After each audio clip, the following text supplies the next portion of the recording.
Hey everybody, welcome to the Herd Fit Podcast with Dr. Rhee and myself, Coach David Syvertsen. This podcast is aimed at helping anyone and everyone looking to enhance their healthy lifestyle through fitness, nutrition, and most importantly, mindset. All right, welcome back to the Herd Fit Podcast. I'm Coach David Syvertsen. I'm here with Coach and Dr. Rhee. We are here going to break down the equipment list and maybe just talk about the Age Online Qualifier weekend, which is April 21st to 24th. And I don't want to really talk too much about preparing for it. I just think that us talking about the equipment can get some wheels spinning. We did this last year. It was fun. We predicted what we were going to see, and we were right for the most part. Kind of like what we didn't get all the combinations, but in terms of what we were going to be using. April 21st to 24th, if you finish top 10% in the world in your age group, this is including teens and then a master's division starting at age 35, and there's a new division starting every 5 years. So 35 to 39, 40 to 44, 45 to 49, etc. And there's over the course of the April 21st, 22nd, 23rd, 24th, 4 days, you're going to have to do 5 or 6 workouts. That's last year it was 5 events, I should say. And be prepared for more. It's possible that we'll see more. And this is where you start to see the workouts take a turn. It's no longer about being inclusive. This is now starting to find the fittest athletes in the world. And the workouts, in some cases, are not doable. If you finish top 10% in the world, you're pretty good at CrossFit. There are still people in that window, a lot of people that they can't do a couple of these workouts because they're too hard, too heavy, too skilled, and too dangerous. So that's what this weekend will be. We are no longer talking about fitness at this point. We are now in the full-blown sports stage of it, even though the vast majority that qualify are going into this for the experience and just like, hey, I qualified, I deserve to be here, I'm going to go do it. They know that getting to the next stage is tough. The next stage is top 30 out of these. So in my division alone, I think there's 3,000 guys. Top 30 make it to the next stage. So that means 2,700 will not make the next stage. But congratulations to you. I just want to shout out. You made 96th place in the Open. Yep. So you're in the top 100. Yep. So you're right. 30 is very rare company to be in. Yeah. I mean, just look at some of the names in my group. I'm like, holy cow. Like 3 years ago, I was watching these guys at the games crushing workouts. It was cool. But yeah, we have 14 athletes from Bison qualifying. And by the time this airs, we're probably going to be 2 weeks away from it, I think, 2-3 weeks away. So really, it's just shout out to them. I'm so proud of them. I'm actually meeting with them tonight on Zoom and it's going to go over a few things. It really is a testament to their hard work, and a lot of them have been working at this for a really long time. They do a lot of things that other people don't know about. They make a lot of sacrifices to train, and really proud of them for getting there. So CrossFit just released the equipment that you need for this stage, and we want to break it down, what to expect, what have we done in the past, what did we not do last year, because assuming they'll switch it up. One big thing I want to say that will likely be different, I want to get your thoughts on this. Last year, the individual, team, and masters of the quarterfinal workouts were all pretty much the same. That's right. And we were told that would not be the case this year. What do you think? Well, the equipment list is different. Very different. So I assume that it will be different. I don't know if that's good or bad because the AGOQ workouts in the past have been really hard. Yeah. And I don't know if that's not going to make them any easier just because the equipment list is slightly different. Oh, yeah. No, I don't think it'll be easier. Just be different. I like the fact that they're different for, honestly, one main reason. There are athletes that qualify for both. So they qualify for the Age Online Qualifier, the Masters, and then they also qualify for the individual, which is this upcoming weekend. Owen, he might be taking on this weekend. He qualified. He's not sure if he's going to do it, but he's going to be taking on workouts next weekend. And there's a few of us that might hop in with him. I got a couple of friends that are going to come up and do one of the workouts here. But if you qualify for both and you did the workouts individual weekend, and then you did the same exact workouts 4 weeks later, I feel like you have an advantage. I decide not to do so I'm not going to say it's unfair, but I just think it takes away some of the competition feel. That if you did the exact workouts 3 weeks prior to, and you knew that was actually coming again, if CrossFit announced that the equipment lists were the same, I almost feel like it's not a real competition. That is true. I actually didn't even think about that, and you're right. The surprise factor is something I'm looking forward to this year. Yeah, me too. Yeah. And the surprise factor. So they come out with these workouts Thursday at 3 o'clock. So on Monday, sorry, I should have said this first. The Monday, they come out with the layout of every workout. So they take a picture, an overhead picture of how they want the gym set up or your workout space set up for that workout. So you obviously know what equipment is in every workout. I wouldn't say what movement, but for example, last year, I think the first workout was, two dumbbell for the open division. They had 2 dumbbells, a handstand push-up mat, and a jump rope. So you knew that you were doing something with 2 dumbbells. You knew you were doing handstand push-ups, and you knew you were doing jump rope. So it gives you a feel. There's still a surprise factor though, because on Thursday at 3 p.m. they come out with the workouts, but also new last year and will be the case again this year is they come out with these workouts. They come out with all of them Thursday at 3 p.m. Eastern. You have to submit workouts 1 and 2 within the next 21 hours. All right, so which is basically saying, hey, get to the gym Thursday night, do one, and then Friday morning, do one. And if you need to, do both. And they're actually telling you what ones you got to do. And then there's another window. The next 2 workouts are due Saturday at noon. And then Sunday, the last workout or the last 2 workouts are due. So they're basically telling you 2 things. You have to do the workouts in a particular order, and you're probably not going to be able to repeat them. Last year, athletes who did the 4-rep max front squat first, that was smart. Yes. I didn't do it that way. I followed what the order was. Yep. And I felt like it hurt me to try to lift heavy after the first couple. Yeah. I do think it's very important to look at the workouts, figure out what timing you want. Yep. I think that will be critical. Yep. Definitely use a coach. I think if there's a max strength lift, it should be your first or second workout. Absolutely. Some people do work out a lift a little bit better once they get like the juices flowing. I don't want to say everyone should start off with the strength, but I do think that if there is a strength event, you should be doing it Thursday night, that first night. So let's go over the equipment list real quick. So the first thing they say is all recommended open equipment. So everything that we use in the open is free game. So you got your pull-up bar, obviously. You got your barbell. You got your box. Yeah, you got your box, your wall space. Jump rope. Yeah. I know. When I did not see the jump rope on the list, I was like, yes.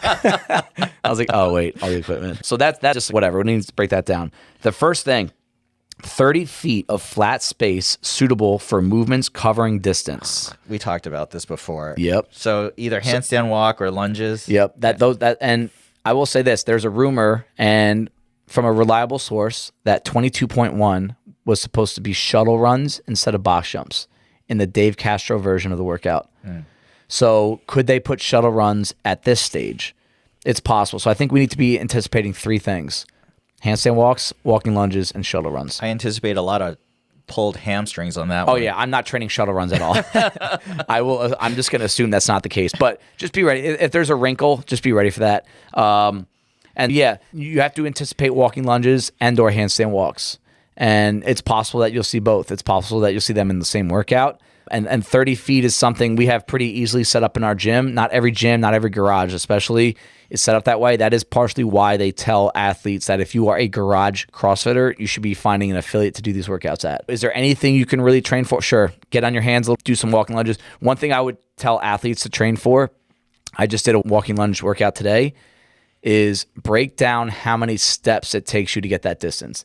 That helps me so much. Sometimes when these walking lunge workouts, the standard is whatever line you have to cross, your entire foot needs to cross before you're done. You can't touch the 30-foot target and then like, all right, I'm done. You have to get across it. And I've seen this happen so many times. Judging, doing the workout myself, is that when you're doing walking lunges and you kind of like, you're like 3 feet away and you're like, all right, should I go for this and take like a really big stride, or should I just do 2 small ones? And I think sometimes it helps you, instead of making that decision in the moment, practice the pattern of the walking lunge and know with your normal stride, how many steps does it take? Yeah, but with weight, because I can stride much farther without weight. Yeah. But if I have a 70 friggin' pound dumbbell over my head, that's going to be a little bit different. Yeah. Well, we'll talk about that next, all right? In the open division, they said you need 2 dumbbells, 50 pounds for guys, 35 for girls. But for masters, you only need 1. However, you need a 70-pound dumbbell for the guys and a 50-pound dumbbell for the girls. This is kind of like Legends that started doing this. What are your thoughts on that? Not good. I would honestly rather take 2 50s than a single 70. Oh, I so much disagree. Are you kidding me? My left side is so weak. If I have to hold anything overhead, that's like 50 is a challenge. Yeah. 70, I don't know what I'm going to do with that one. I think you can do it. This is one of these things where I think Sam will surprise himself. You're definitely strong enough. You have good mobility. I just don't think you've done it that much. How about the 9 women that made it? Remember, for 9 women made it, and they're all going to have to use a 50, which is insanely heavy. It is heavy, and we have to start training that. I do think I've used a dumbbell in movements like this, whether it's a front rack lunge, overhead lunge, and like your first few sets, you're like, dude, this is way too hard. But if you practice a little bit, you do. Think about this, Sam. Like if I said, if the movement's dumbbell snatch, and I said do 30 dumbbell snatch in a row, you'd be able to do it. So if you can do 30 dumbbell snatch in a row with a 50, you can do 10 in a row with a 70. It just takes a little bit more like skill and concentration, and you might need to change the movement pattern a little bit and what you're firing at different times. I think that's a part of it. I think practice is going to be very important. Yes, practice with that, but not at a max effort feel. And like those that are insecure about this right now, not sure about it, I'll definitely help you out. Just train for a little bit, progression, high pulls, all that good stuff, overhead carries. Yep. So, yeah, we're probably looking at overhead lunges or dumbbell snatch, right? You're not thinking anything else? Devil's press? Maybe. Could be a devil's press. I didn't think about that. That'd be pretty nasty. That'd be horrible. What I really don't want to see is a dumbbell step up with that thing. That would be nasty. That would be dangerous. I might not even be able to do that. That would be dangerous, yeah. Like I physically might not be able to do that. Yeah. Let's cross that off. Eric Rosa, or no, Adrian Bosman, if you're listening, let's cross that off. 15-foot climbing rope. We had rope climbs last year. Yep. It's a skill. Yep. I think most of the people at our gym are very good at rope climbs, like surprisingly good. Yeah. Every time you program them, there are a lot of people that love doing them. Yeah. I'm not a huge fan personally, but I can get through them. Yeah. It's funny, and you probably saw it at Legends more than anything else, how much it taxes you to do them. Yeah, especially legless. Yeah, you did, was it half legless or? So basically, there was a set of, it was a set of 5, 4, 3, 2, 1 rope climbs, and the first rope climb on every set had to be legless. Do you think they could program for the 35 to 39 legless, Yes. and then over that age not legless? Yeah, I do. I see that. I could see 30. So CrossFit generally keeps the programming the same from age 35 to 54, which don't love that. Yeah, why should I be doing the same that you? No, I agree. I think they should start changing it at 50, but whatever. So it is possible that we would see a legless rope climb. I don't think it would be a high volume, because if they really want to test the legless rope climb, honestly, you really just need to throw 1 or 2 in at a time. Now, for the 35 to 39 athletes, would you recommend that they practice legless rope climbs? Yeah, and if you're not sure about it, I would just what I have Kathleen do is just go halfway up. Like don't. It's scary being up there and be like, I'm about to fall off this thing, or have a spotter. But I would practice the legless rope climb for 2 reasons. Prep your body a little bit, but it really does improve your pulling strength on the regular rope climb. Like my rope climbs got a lot better after doing a cycle of legless. And now my coach will program legless. I just did one this week. It's 3 or 4 in a set, and they've gotten a lot better. And now the regular rope climb, it almost seems like I'm going from running to walking. If you don't have to think that much about it, you can focus on the skill. I still suck at coming down the rope. I'm so bad at it. I'm so jealous of people that are good at that. But last year, I think one thing about the rope we also just need to put some thought into, if you're going to try to train for it a little bit, don't do too many. If you get on that thing twice a week, I think that's more than enough. But last year it was paired with GHDs and pistols, and I don't think people anticipated how hard those rope climbs would be after the GHD. That was so bad. Yeah. The abs and the hip flexors, you don't realize how much you use those to pick up your knees. You literally couldn't bring your knees up because your abs were seizing so bad. Yeah, I think I saw, who was it? I think Karam last year did a rope climb that took 46 seconds. That's a lot of gripping. And she did awesome. But yeah, so we anticipate like rope climbs by themselves are not that bad, but you start throwing it in with like a movement like that, a non-complementary movement where like those hip flexors get really tough, or another grippy movement.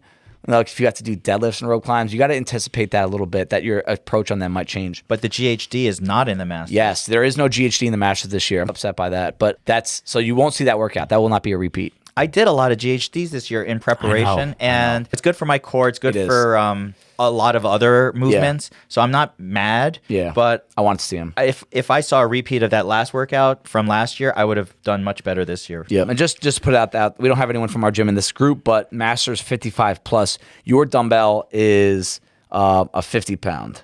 Why does it say 55-30? Why does it say 50, 35, 20? I think depending on... even an older age group? Yeah, like 65. Okay. So yeah, your dumbbell will be a little lighter if you are in that 55 plus group. We got 3 things left. We have the C2 rower. Thank you. I know the rower will be back. We had this last year. I didn't have a good year last year. Programming didn't go my way. I didn't perform well either. But there was a row, but it was only a 15 cal row 5 different times.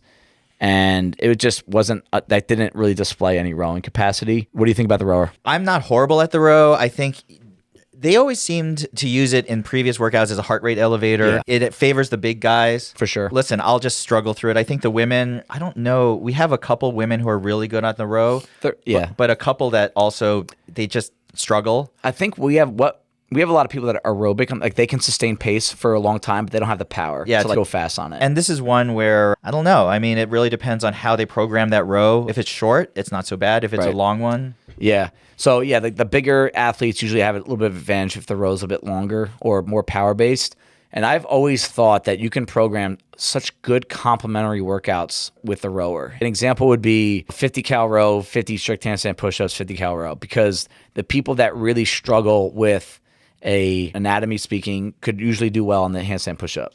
Vice versa. If you are really good at rowing, you probably have a little bit disadvantage on the handstand push-up. Do you think we could ever see a single modality workout with the row? In the games that 1 year, they did a 1,000-meter row for time. No, maybe for the semi. I see that for semis. Okay. Yeah. So you think this would be... I will say that the last thing I'll say about the rower, it can be hard to put in a competitive setting for the sake of if you want to make it to the next stage, you have to have video everything. And everything needs to be like perfect. It's like really stressful. It's probably one of the most stressful parts about doing these workouts. And it can be hard for a clock. You have to have like other movements, the view that they want, and your camera has to be set up perfectly that it can see the monitor. And it's hard to see the monitor unless the camera's right there. But if the camera's right there, it won't see anything else. That was part of the reason why I did think it would be something really simple, like a couplet, like a handstand push-up row, or just a row, because the camera is very easily set up that you can see both movements. I just feel like if it was a single event row, the time difference would be so tight. Because remember in the row, I think they had something like that for one of the games qualifying events last year. Yeah. And it was literally tenths of a second. Yeah, it was. Yeah. Like Chandler Smith just got eked out. Like right. literally. And the condition of your rower does make a little bit of a difference. It does. You're right. And so I feel like it would not be very fair if they did something like that. Cool. All right. We got 2 things left. We have gymnastics rings. First thought? Ring muscle ups. Yeah, ring muscle ups. I agree. Ring dips, maybe? No. No. Yeah, too hard to judge. No, everyone loves ring muscle ups. Yeah. They'll program that. And it's a huge separator. Yeah. At this stage, you need to have a couple workouts that really separate the good from the great. And you put in ascending muscle ups or high volume muscle ups, that can usually do it. Yeah. Yeah. This used to be an open movement, and now I think it's just going to be reserved exclusively for the next stage, which is unfortunate. I hope that's not true, because I have a lot of athletes here that they might not make, or they don't really care. That's not their goal to make the top 10%, but they're good at ring muscle ups and they should have their time. I don't think I hope CrossFit does not do that, where the rings are only reserved for the next stage. I wouldn't agree with it. I mean, how many people at our gym would you say can do ring muscle ups? We'll find out Friday when we're doing Nate next week. But I bet I would say, like, actually in a workout, like not get a rep, do them in a workout. Right, like in a workout. 10. Yeah. 10. Yeah. It's a huge separator. It is. It's huge. It's huge. But I just know, like, I'm thinking about my wife, Ashley. She was right on the bubble. She's going to make it again next year. She's going to make the qualifier next year. I'm very confident in that. But she's really good at ring muscle ups, and she worked on them with Liz and Adam for a long time, and they're all like have gotten really good at them. And I would just wish that can be displayed in the open. You know, I do feel like other than the 10, there are probably like 20 or 25 that can do 1 or 2. Right. And you're right. If there was more of a impetus to do it, like more incentive, right, I would have probably worked on them more. Right. Had I known for sure they were in the open. Yeah. Now, how much will you be working on them in the next month? I mean, we're only 5 weeks away. I did try them like a month ago. Okay. And they were easier than what I remember them to be. Good. Just from overall accessory muscle strength and all that stuff. GHDs help a lot. Yes, GHDs do help. To string them together in workout with other movements. No, we'll see. It's tough. Okay. And the last thing is a squat rack. So we had this last year, and they tested you had 20 minutes, I think, to find a 4-rep max front squat. That was fun. Actually, I'm not a huge lifter, not very good. I think it was great, but I had a major PR. Yeah, it was fun. What was your number for that? 323. Holy cow! My previous 1-rep max was 335, and I had not squatted over 315 front squat in over a year. And I did 4 at 323, and that's all environment. I don't think I saw anyone more excited than you throwing your weight belt against the wall on that one. I was pumped. That was really exciting. What do you think about the squat rack? Well, they're not going to do a 4-rep Mac front squat, do you think? They're not. It's going to be something else. It's going to be something different. Should we assume squat? I think so. I just don't think it's going to be a back squat. Overhead? I think overhead squat. But they had 165 overhead squats with burpee box jumps last year. So they tested the overhead squat last year. And the problem is why do you need a squat rack if you're going to do overhead squats? Because you should be able to clean and jerk it or snatch it, whatever, to overhead. Yep. I have an out-of-the-box prediction. All right, tell me. CrossFit total. Oh, really? You have 20 minutes to find a CrossFit total. The CrossFit total is the combination 1 rep max deadlift, 1 rep max back squat, 1 rep max strict press. And what I like about it is, especially when they put a time domain on it, like 20 minutes sound long. And I will say this, 20 minutes sucks for the judges who have to watch the videos. That's a lot of 20-minute videos. Yeah. But you can fast forward and just like when they're about to lift and make sure if you're an athlete, you break down what weights are on. But I think it would be a really cool thing. I don't want to do it because I'd be afraid of getting hurt. But I do think it would be a cool test to say, hey, or they say this, they can make this safe and say, you have 20 minutes, but you can only do every lift 3 times. So they did program the CrossFit total for one of the games events. It was outdoors. And they can tie it to that a little bit. Yeah. But I remember even watching that, the movement was pretty poor, especially on the deadlifts. Yeah. Like there would be a lot of people that would get hurt. And that strict press was getting a little janky for some of them. Yeah, for sure. But that was tough. I would say the last thing I just want to say about that is if there is a max lift, right? This is part of competing to me, injury prevention. You got to be fresh all weekend. And there are some workouts of that where you might, if there's a CrossFit total, you might have to leave something in the tank just to be safe. I think there will be a press movement, maybe a squat movement. Would they add a deadlift movement into that? I wonder. But I could totally see something like that. A squat press, total. That's a great idea. Yeah. I think it was like lit a light bulb in my head, and I was like, I could totally see that. That would be cool. So that's like the flow for the Masters equipment list, guys. That's the flow of what the weekend will be. You're definitely going to see some high-level workouts, some separators, and we wish luck to anyone that's doing this, whether you're from Bison or outside of Bison. It's an intense 3 to 4 day period, but I think it's something that down the road you'll look back on. It's going to create some cool memories. There's so many people that are also on the bubble with this one, and I feel if you really want to feel like you're doing classic CrossFit, this is all really very, very classic CrossFit. Yep. And the Open is more accessible, but if you really have any competitive aspirations or more on the sports side of things, which a lot of our athletes have, you just got to get through that Open to get to here and play with all this equipment and all these movements that you really love and want to do. The high-end stuff. And I know there's probably 7, 8, 9, 10 people that are on the bubble. Yeah, within 3%. Yeah. I can't wait because I feel like a lot of them are going to make it next year. Yep. I feel like this number of people, we have how many? 14 this year? Yeah. I bet you we'll get 20 next year. Yeah, I would love to. I would love to increase that number every year. And I would also say, just to build off that, if this is a goal of yours and you want to get there someday, I would come try to watch as much as possible to just see what it's like kind of like the pressure, support people. Also, that's a big part of it. A lot of these guys doing these workouts are going to be nervous, and you supporting them will help. I've been in these situations before where I go and watch something and I'm like, I want to do that. Yeah. I really confirmed it in my head that I was like, I want to be out there someday. Yeah, these guys are really talented. They know how to move well. They're really motivated. Yep. And it's really funny. We have like I said, 9 women, 5 guys. Yeah. I mean, different backgrounds. Yeah. Different body types. Right. But they're all extremely coachable. Yep. Humble about it. They have made so much progress. None of these guys came out of the box like super talented. Yep. Most of everyone that I know who maybe they have 1 or 2 like major skills. Yep. But everything else, they earned it. Yep. I agree. All right, well, thank you guys. That's the April 21st, 24th, and we'll probably do maybe a little bit of a recap once it's done. Maybe break down the workouts. Maybe we'll see. We'll have to check our schedules when they come out. We're both going to be involved in that, so we're probably not going to have that time to do it. But we'll definitely do our best to break things down, whether they're right before or right after they come out or the week after, sorry. And good luck to all those that are competing. Thank you. Thank you, everybody, for taking the time out of your day to listen to the Herd Fit podcast. Be on the lookout for next week's episode.